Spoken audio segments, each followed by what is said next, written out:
Paperback Bromance is brought to you by Dr. Lovejoy's Maine Made Elixirs, the low-dose way to unwind your day.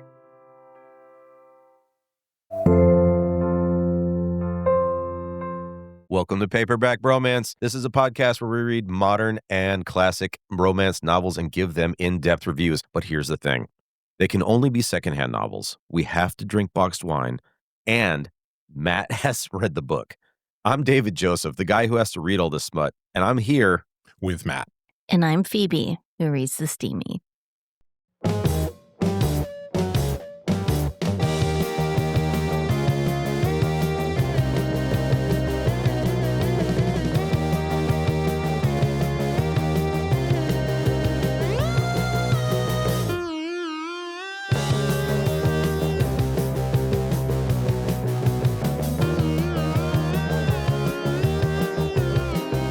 Hello, everyone. Welcome back to Paperback Bromance. As always, I am Matt. I'm sitting here with Phoebe and David today. Welcome, guys. How are we doing? Yo. Good morning. We're a Good little morning. early today, huh? Early. Yeah, we're doing it early. Under-caffeinated. Under-caffeinated. No, I've laid off the caffeine as of late. I have too. I only drink about 4 ounces of coffee every day, but it's like not enough. So it's fine. It's all right. All right. I had an iced tea this morning. That was nice. Oh. Raspberry. Oh. Oh, too Yeah. much sugar. Yeah, it is too much sugar. I'm regretting it already.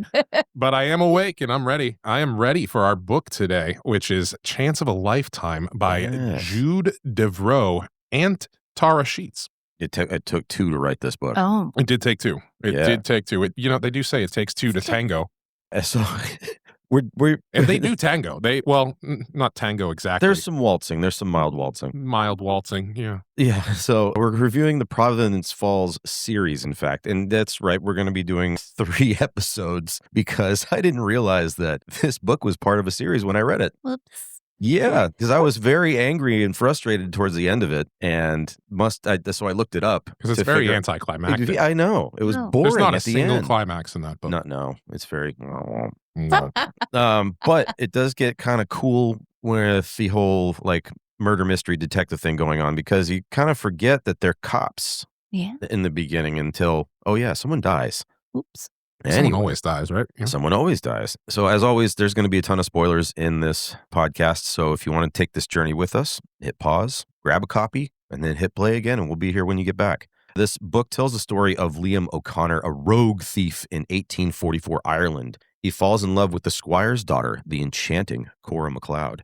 This alters her fate and the fate of the world itself to a course of absolute doom. Cora now lives in modern-day Providence Falls, North Carolina, as a hot-shot detective who is confident, tough, attractive, and pint-sized. Liam must persuade Cora to fall in love with the man she was supposed to marry in the past and prevent this tragic future. This is going to be tough, as Liam is, of course, still in love with her and remembers Cora. Cora doesn't remember Liam, because I forgot to mention, this is a time-traveling book. Oh, man. Yeah, the Yeah. tagline right on the cover, it says time travel romance at its best. At its peak. So Cora doesn't remember him, and it's going to, or even really seem to like him so much. So thanks, angels. Bunch of dicks. All right, Matt, it's time for our beginning segment Well, thing. Yeah, we start off, as you said, our main character is Liam O'Connor, but it's also Cora MacLeod. Yeah. So it's both of them together. But we start off in the prologue anyway with Liam getting sucked out of a wall of mist by 2 angels, and they're here to judge him essentially and decide if he's going to heaven or hell. But Well, they're giving him an opportunity to not go to heaven or hell because, he decided to fall in love. Yeah, he decided to fall in love. How dare he? How dare he? Yeah, so they're giving him the option now. His past life, he was in 1877 Ireland. He was a thief. 1844. 1844. Okay, close enough. So during the famine, During the we're famine. in famine times. Yeah, potato famine That's times. important to remember. It is. So he's facing his judgment, and they are telling him, "Look, you were a thief," and they just call him thief. They're not even really addressing him by his name.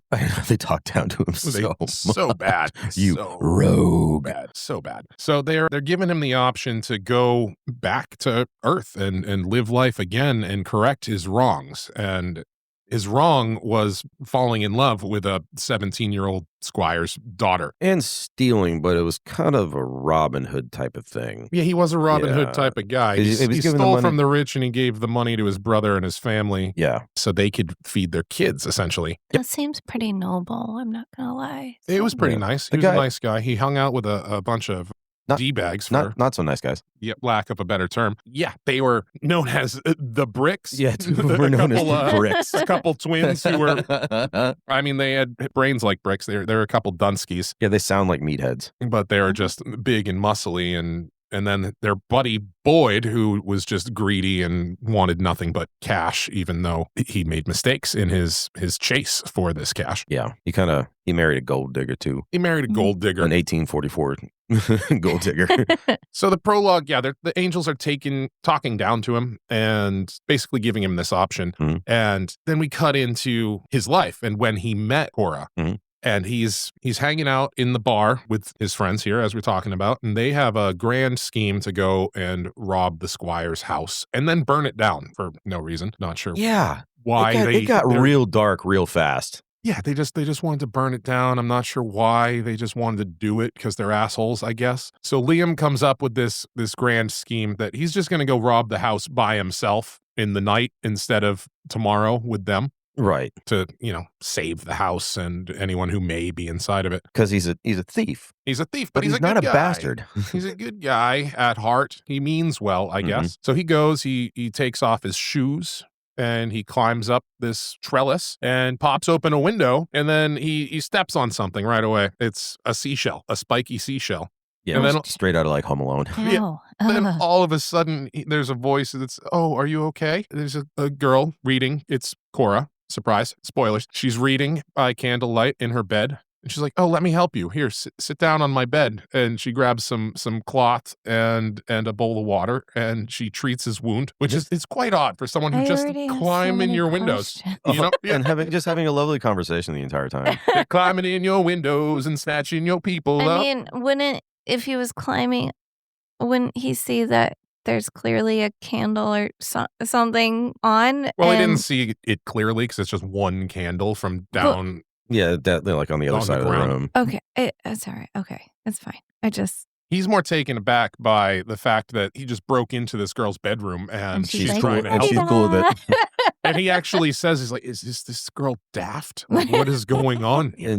But she's quite lovely. She's quite lovely, She's quite but lovely. she's got a pronounced nose. They bring up multiple times. Yeah, She's got true. rosebud lips that he has very dirty thoughts about. Okay, but you said pronounced nose.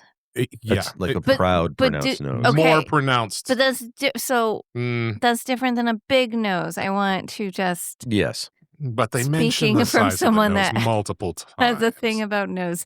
Yeah, you've got a weird nose. I do. man. Anyway, okay, Eh. we'll move on. So she patches him up. He's very confused by this whole thing. She's lovely. He's making note of that, and he feels bad about the feelings that he's having currently. Yep. Hasn't said who he is. Has not said who he is. He eventually admits to being a thief, and she's like, "Are you here to do something bad?" My nanny says that men do bad things to girls. Yeah. And he's like, "What would I be here to do?" And she's like, "I don't know. Kiss me?" And she blushes almost like she wants him to do it, like It's right very away. Innocent, but yes. Okay. Yeah, and he notes that. He's like, she's so innocent that she thinks the baddest thing that I could do is break in and kiss her. Yeah. So, I love that. what do you think? Based on the first, the first chapter and the last chapter, Well, I mean, who do you think is the main character? We're gonna Matt-splain the main character. Well, the main character is got to be Liam, from what I gather, because he's the one that's getting harassed by these angels. Yeah. And yeah, he's in love with Cora. He falls in love with her almost instantly. Mhm. And it's the only thing that he wants. He wants the happy life, the happy wife, the whole deal. He just wants that. And he just keeps regretting that he's such a bad person. He says multiple times, if I could just be a better man, I could have this life. Right. And And of course, that's solved with money. it's solved with money, naturally. Yeah. Anyway. So he's obsessed with her. She's engaged when he meets her Mhm. to some old fat man, he assumes, because it's her father's assessor or auditor. I don't know. Solicitor. Solicitor. Yep. Yeah. Same thing. Yeah. So he just wants Cora. They end up having a dance. He goes on his way with the jewels he came there to steal. Fake jewels. Which turn out to be fake because it's the famine and the squire's destitute too. Yeah. You know? Yeah. There's only one rich dude in town. Even the 1%ers are struggling, people. Come on. So he's sold he's a his government jewels. appointed guy. Yeah, well, we know all about that. So then we're at the end of the book. Well, I won't get into that right now. I'll let you get into what happens in the middle. Sure.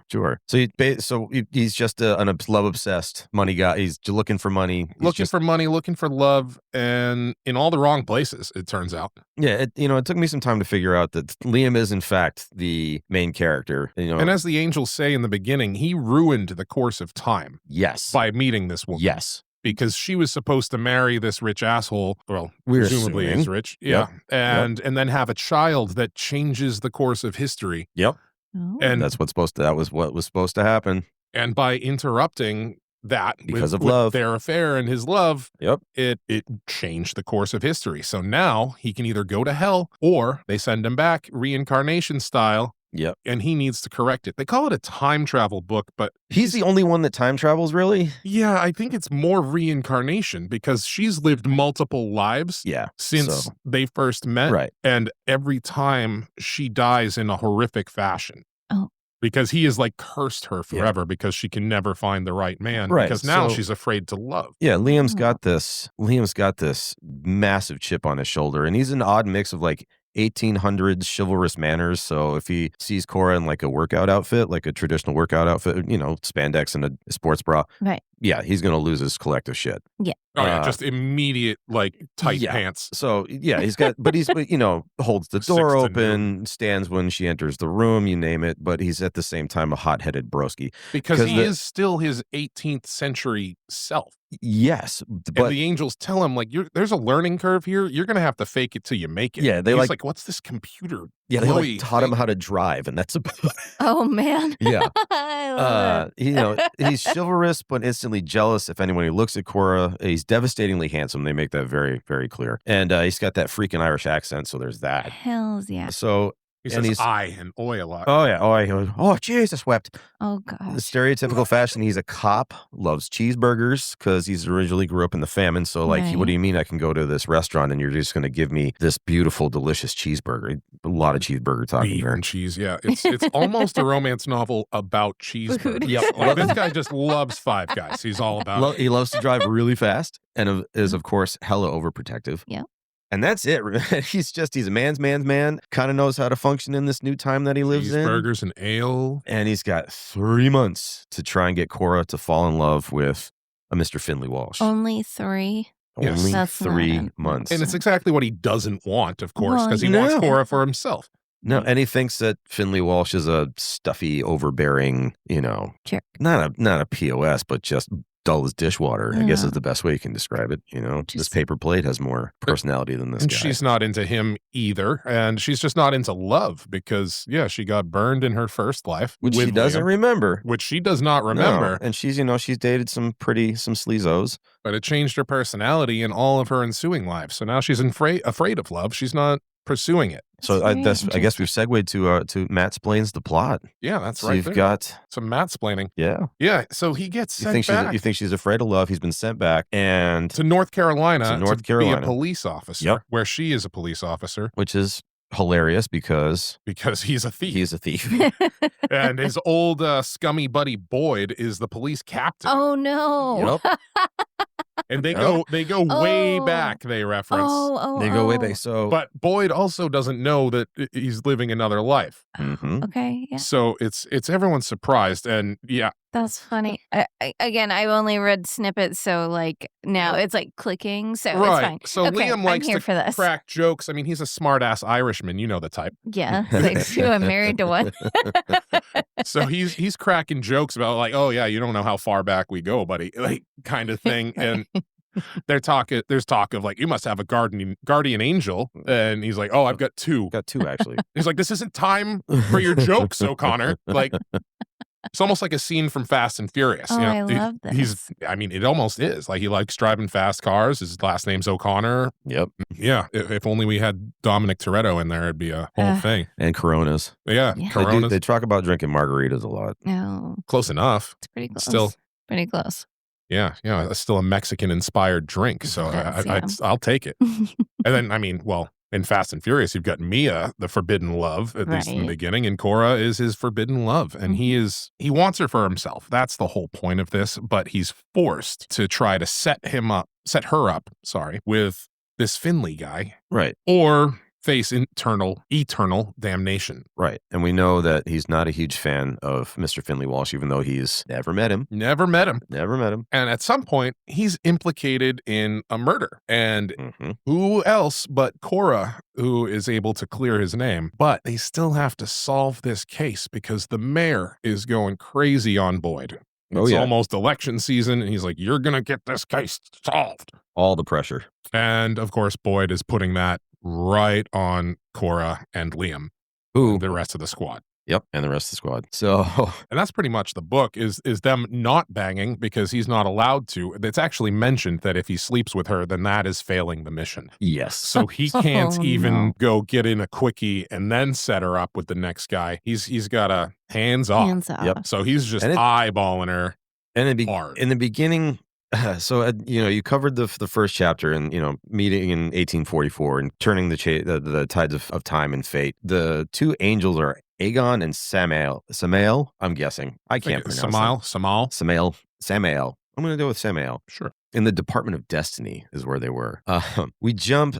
So after we meet Cora, the Bricks, Boyd, we learn about the Squire. We learn about all the stuff that you already talked about. And then we jump to present day Providence Falls, and Detective Cora is talking to an informant, trying to get the whereabouts of a perp she's been looking for. Well, North Carolina is where Providence Falls is. I don't know if we touched that yet. Just so everyone knows, we're no longer in Ireland. We are no longer in Ireland. We have jumped to Providence Falls, North Carolina. Good call.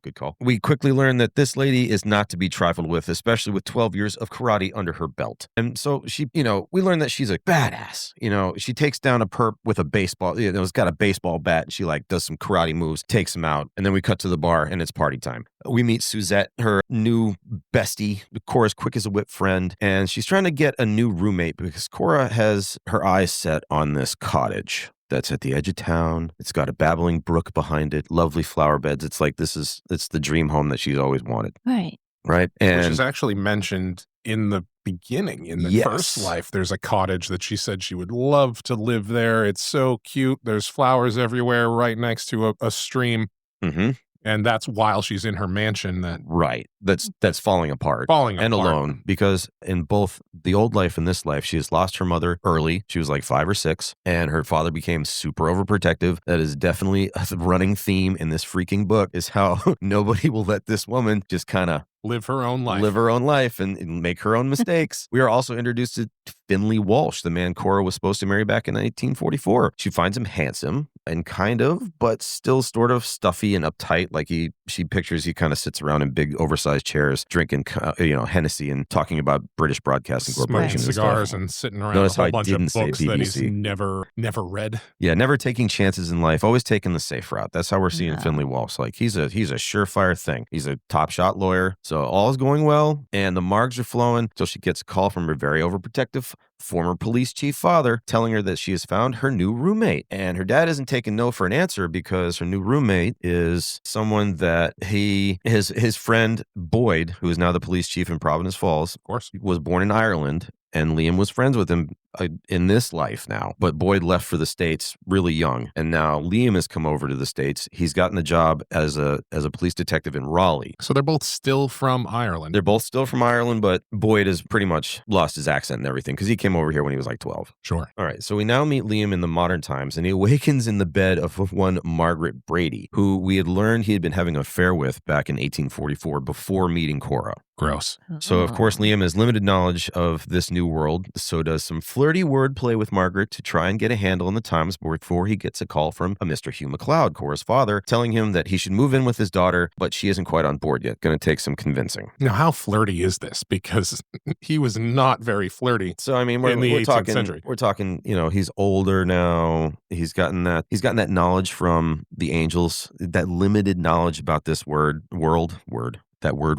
and he's able to kind of coax out of this lady like, oh, well, you know, what do you do for a job, and like, where am I? That's always a great conversation starter. Yeah, because the angels didn't give him his backstory except that he's from 1844. So he's just like, yeah, how did we meet again?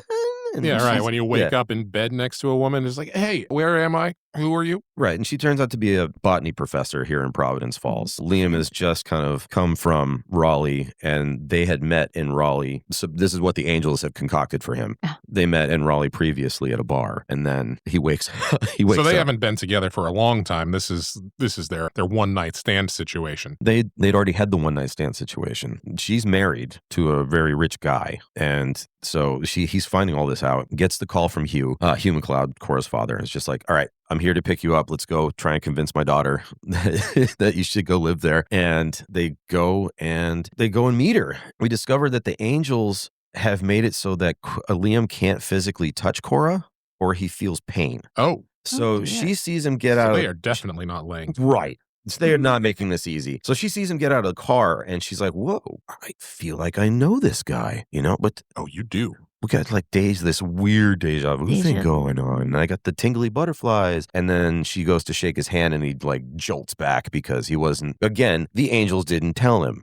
When they met the first time, when he broke into her bedroom, she tried to shake his hand too. And he just laughed at her because what a preposterous situation. Right. Yeah. Why would you shake hands? Which isn't true. You know, it's not that he's not into her. He absolutely loves her, but he's got to pretend that he's not. So the majority of the story is just kind of like Liam pining and trying to adjust the new times. You know, we meet this guy named Billy Mack. We find out that Cora's, you know, like volunteers at the youth center and really loves kids. We learn that, you know, she's going on blind dates, has really high standards for men. We also learn that Boyd Thompson is now the police captain and Liam's boss. He makes Cora and Liam not only partners, but, you know, Cora is convinced that, all right, maybe this guy is okay, and why don't you come and be my roommate? I think he saves her life doing something like a perp. They were taking down a perp, and he like stuff. Yeah. She like he almost stabbed her. Or somebody almost got stabbed, and he saved her. So he's in love with her. They're partners at work, and they live together. There's no way this could possibly go wrong. No, so yeah, and he's way overprotective. So a lot of the time, he's crossing the line between friend, roommate, and partner into a little bit something a little overfamiliar, much to the chagrin of the angels, who periodically just kind of like pop in up here, abruptly, and they scare the crap out of them. And I like they kind of tie in. You'll like this part, Phoebe. Cora has a white cat named Angel, who hates everybody except Liam. Oh, Angel loves Liam. Yeah. And the cat the cats love the angels too. Oh, yeah. And the cat sees the angels. He talks to the angels too. Yeah. And just, you know, the angel will pick him up and pet him. That's nice. That's so cute. So at one point we jump back in time. So we jump back in time here. So we're going from Providence Falls back to Kingsley, Ireland, is where Liam and Cora were originally from, and they're still seeing each other secretly at night. Right? Liam still he found a secret little garden entrance that they can go and meet that nobody sees, and there's no windows facing that side. Pretty much, and they windows are expensive back then, man. So and drafty, yeah. So, you know, they've been going for walks, maybe the periodical dancing under the stars. She confesses that she is, in fact, betrothed to the solicitor Finley Walsh, friend of her father's, but doesn't want to marry him. We also meet Margaret Brady, who is the lady that we found out that he was having an affair with. And she happens to be on her way home in her very fancy carriage because she's married to the richest dude in town. All right. This guy just has a thing for rich ladies. Well, you know. And, you know, Liam is like, you know, I don't want to do this with you anymore because I'm in love with this other girl. Oh. So he breaks things off with the really rich lady, and she takes it very stoically. All right, fine. Okay. She's married anyway, so what's she going to be upset about? She's hurt but endures. Okay. We then jump back to present day. Cora and Liam are trying to solve a string of burglaries, and Liam is doing a terrible job of convincing Cora that Finn is the man for her. She loses a necklace. Right? It's like her mom's necklace. She always has it. The clasp breaks in the bar when they're all having beverages one night. Margaritas. Can't find it. The bar's called Dante's Inferno. course it is. I Why thought- wouldn't it be? Yeah. This is all very I love that. nail on the head, cliche, riddled. Perfect. So they're all looking for the necklace, can't find it. Of course, Finn is, we're finding out, a way nicer, cooler dude than Liam thinks he is, finds the necklace, gets it fixed, brings it back, only to have Liam gaslight him Oh boy. into letting him take the credit. What? Oh, Yeah. what? That's the opposite of what he Wait, should be doing. no. And then I was going to say, this is all very Titanic style. Then but Finn also fixes Cora's broken lawnmower, and Liam takes the credit for that too. What's So this guy doing? I know. Well, I mean, the So- angels do say at the end that he has fucked up at Yeah, you basically are every step just of the way. Terrible at this. You're not doing what you're supposed to be Oh, doing. dear. Oh, So dear. he gets the brilliant idea. He's like, all right. So the angels are appealing to him again, like, you are really screwing this up. Yeah. So Liam gets this great idea. There's this ball gala going on, and he's just like, all right, kind of like, again, gaslights Finn into being the designated driver. And he's like, all right, we're going to go to this ball gala. Listen, I'm going to be slamming Margs, and I would love to slam your girlfriend, but So on you got to drive. So on the night of the gala, Cora tries to put a tie on Liam, and he absolutely refuses. He's like, I am never putting anything around my neck again. Little foreshadowing there. Uh-oh. Oh, yeah. The angels appear to him and are like, if you go to the gala, something disastrous is going to happen at Margaret's house. Uh-oh. They don't tell him what. They just like, something bad's going to happen. So throwing caution to the wind, he weaves some BS tale that he has to run an errand and that he'll meet them at the gala. And Not going. completely ditches Cora and Finn to go save Margaret, who isn't happy to see him, right? Because Of course, he broke it off in real life here as much as he did in 1844. keeps breaking up. Yeah. So he's having a hard time explaining exactly why he's there. And, she's like throwing herself at him. She's a little tipsy. So he convinced her And to he's go like, no, I'm not here to bang. I'm just here to kind of like save your life, even Yeah, though I I'm don't know sweet. why I'm here to save your life. I can't tell you what I'm doing, but So I'm doing it. He takes her to a shitty diner and feeds her a bunch of Long Island iced teas until she's completely smashed, passes out at a hotel. That's smart. and Yeah, that's a good move. Yeah, which was his plan all along. Sure. So now Did she's they get some waffles at least, or like some biscuits I and don't gravy? know what I don't even think. I think they just had Long Island It's iced North tea. Carolina. I mean, they get. You would they think got they would grits. have at least good meatloaf. Ooh. So I could go meanwhile, for some meatloaf. at the gala ball thing, Cora's pissed at Liam for not showing up, but they're starting to learn that Finn is kind of a cool dude. Yeah, she starts talking to him, realizes they have a lot more in common. He does some volunteering. He knows how to dance. Oh, Yeah, That's he used a to plus. play football and lacrosse, so it turns out, he's pretty Relax, bro. pretty cut and jacked, and works out, and he's a hotshot rich ass lawyer. And so she's Alright. looking back and be like, "Yo, he kind of hot." oh Dude. boy. So Looking all sorts of good. they enjoy some pastries, some dancing, some champagne. Then he drives her home like a perfect gentleman, Nice. right? Yeah. No roofies. He doesn't try to follow her up. Nope, no, we're talking like the stand-up gentleman. That's probably why she should have married him in the first place, bro. So Probably. cutting back to Liam, he's lying on a park bench trying to stare at the stars, but it's cloudy out, so he can't. He does that a lot. So he's, because, she's passed out. He's trying to, get his bearings like, oh my God, how am I going to get this chick to fall in love with this dude that I don't want to happen, yada, yada, yada. And all of a sudden he hears this commotion and there's this old man getting mugged. And, Liam's a good guy, even though he's making shitty decisions. So, and he's a cop. So he jumps up, goes and, I'm a cop, you idiot. saves the old man. The perp gets away. The old man thanks him and drives off. Doesn't get a name or anything, and just, like, whatever. Okay, all done. And then heads back to the hotel and sleeps in a chair. All right, the following morning, Liam is driving a very pissed off and hungover Margaret back home. When they get to her house, they realize it is surrounded by cop cars. Uh-oh. Yep. Oh, no.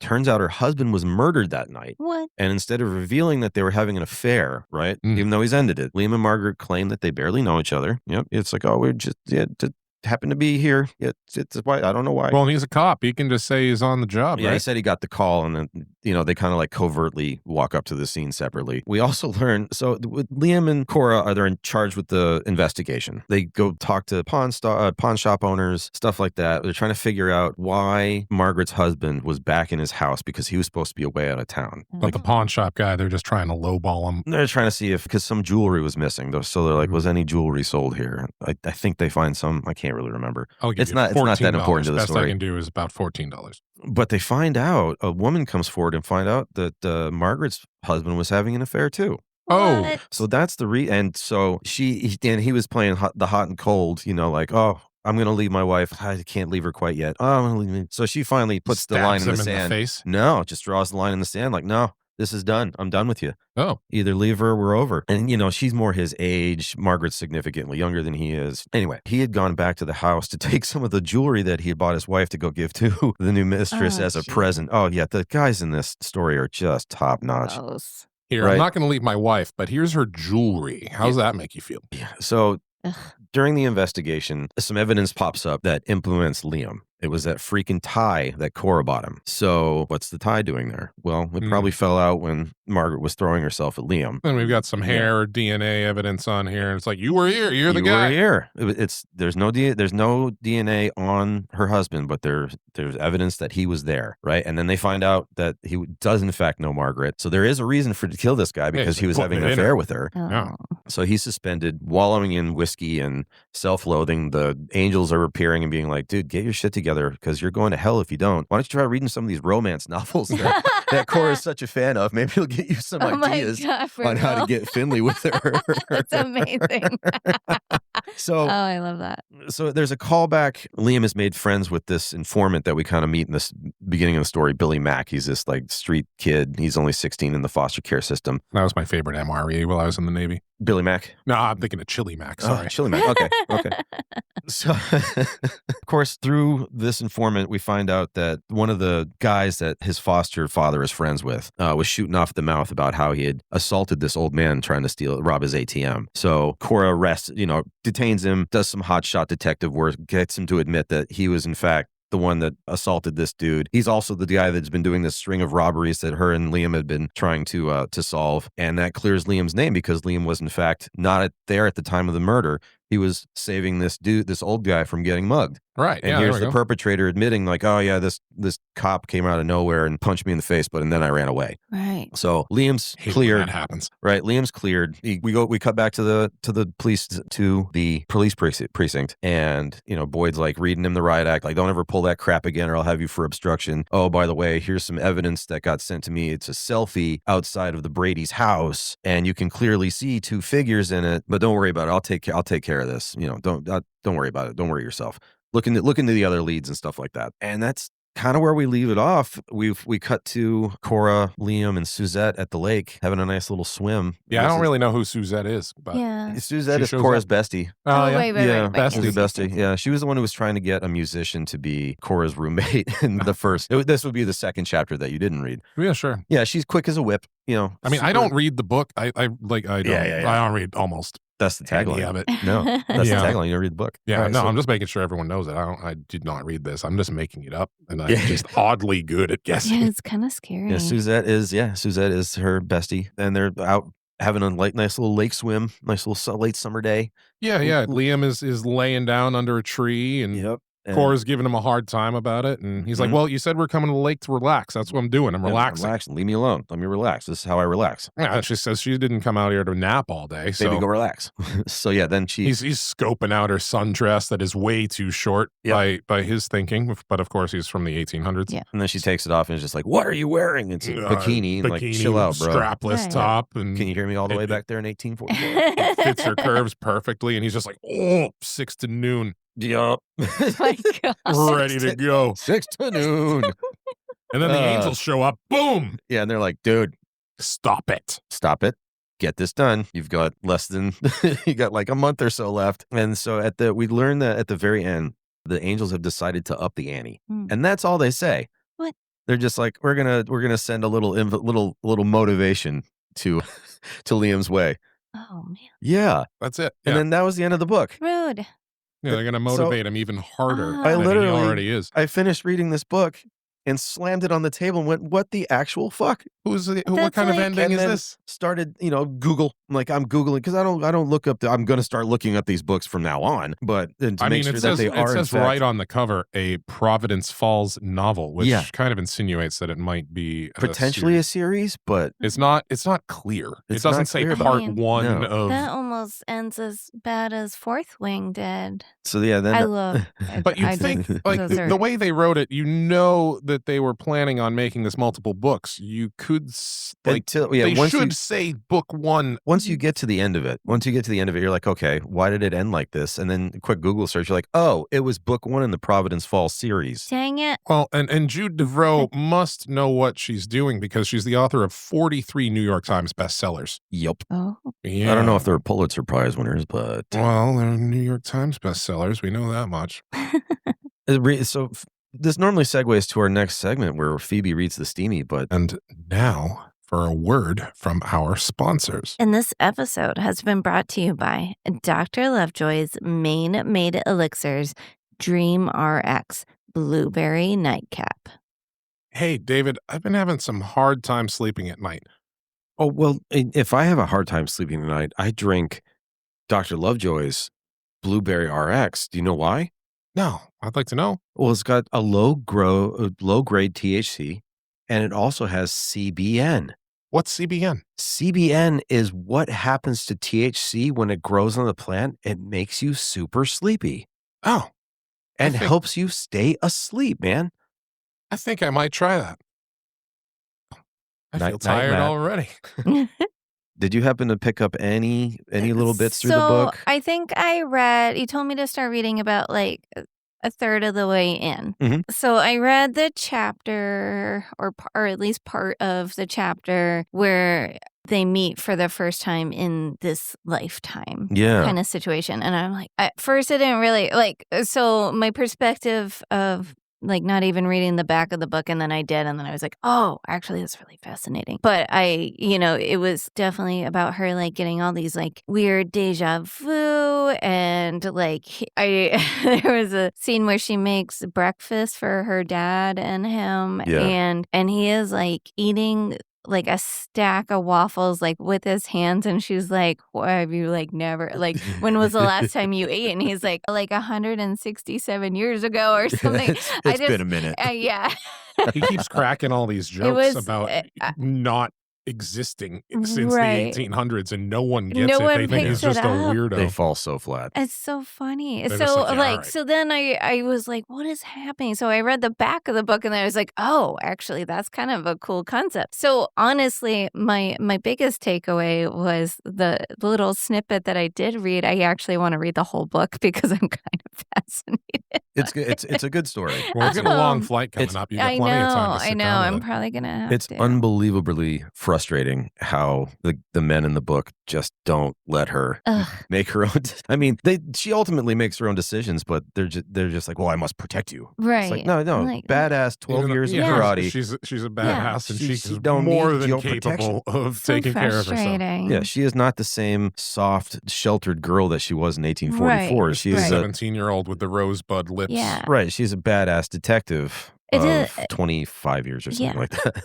I mean, just listening to like your little like synopsis too is like interesting because like if all of her relationships have failed and she's died tragically multiple times, like that's so awful. Yeah, like, that's something that the angels point out is just like there is no happy ending for her if you guys are together. You're Oh, And always, it's man. always Liam's fault. that is yeah, and it's so she always dies. She always dies tragically, which leads you to Horrifically. wonder how she dies back in 1844. So I know. Does- you know, okay, I so they know. do reveal that in the book. Do you feel like saying that? I'm assuming that Liam was hanged or hung. That would make the it's assumption. strongly since he implied. does Yes. not want anything around his neck. Mm-mm. No, it is strongly implied. Interesting. No, the Jude Deveraux and Tara Sheets, they really tied it. I was glad that I read the rest of the series because they Alright. really tie it together. Oh, so it's revealed in later books. Yep. So I don't want to know. So we I don't can't wanna talk know. about it. We now. can't. That's a I don't different know. episode. Yeah, that's going to be another. So we're going to do That's 3 separate exciting. episodes on this series. Oh, I'm so excited. And we may even do a movie or a show review because Ooh. Hallmark made this into What? a mini series. Oh my god. Yeah, I'm very interested in that, and I do not watch Hallmark. No. I'm so I'm gonna have to find out how to excited. get a Hallmark subscription. Like, where do you even watch You that? can do it. There's a Hallmark streaming service. And you Of can do course it. there You is. can do a trial service. So I hate Oh, being man. I revealed this to my coworker at my job, and she immediately went to the Hallmark That's channel amazing. and signed up so she could watch the series. I love that so much. I'm Well, so you know excited. we're gonna have to get a trial and get in that blanket fort Oh, and yeah. just Oh, yeah. binge them. Yep. Yeah. Yep. We've got the projector. It's We can 3 project like it in the yard. it's and 3 like mini movies. Yeah. Yep. I like it. I like it. We should watch them together. Yeah. I And then think we could have to. Yeah, we could do a little review on the movies if you guys want. Yeah, we I can already- probably I do that already as a single know episode if because they're mini movies. I've read the synopsis of the miniseries, and they move it to Oregon Oh, Instead of North Carolina. instead of North Carolina. right. So instead of, I mean, I read the whole book with people with Southern drawls in my head. Right, yeah, Oh, that messes yeah. everything Yeah. up. Southern They drawls, still except for the start- one guy who's like, "Oh, she is a swept woman." They still start in Ireland, right? I believe they still start in They Ireland. better. Yeah, If yeah. not, I'm gonna. I remember. I think I saw a shot I'm where gonna I spit. saw some Victorian garb, which would Nice. again not make sense because it was during the famine. They should all be in like rags. Yeah, no, yeah. Right, yeah. It's not. I fucked up today. I didn't wear my scally cap for this. Aw. That's all right. We have 2 more episodes. We do have 2 more episodes. Yeah. You all right, I man? have to get the scally cap going Yep. on. Mm-hmm. All right, guys. I think that's a wrap. You're not a cop. You're not a You're cop. not a freaking cop. Thank you guys for listening to Paperback Bromance. As always, I have been Matt. I'm Phoebe, reading your steamy sometimes. I'm David Joseph, the guy that's got to read all this smut, and that's our show. Paperback Bromance is written by David Joseph. It is produced and edited by Matt Mulry. Social media also falls on Matt. Phoebe produced the artwork, and our theme song is Devil in the Bottle by Icolics, found on the Free Music Archive. Our book today was Chance of a Lifetime, a Providence Falls novel by Jude Deveraux and Tara Sheets. Follow, like, rate, leave us an awesome review, and we will see you next time.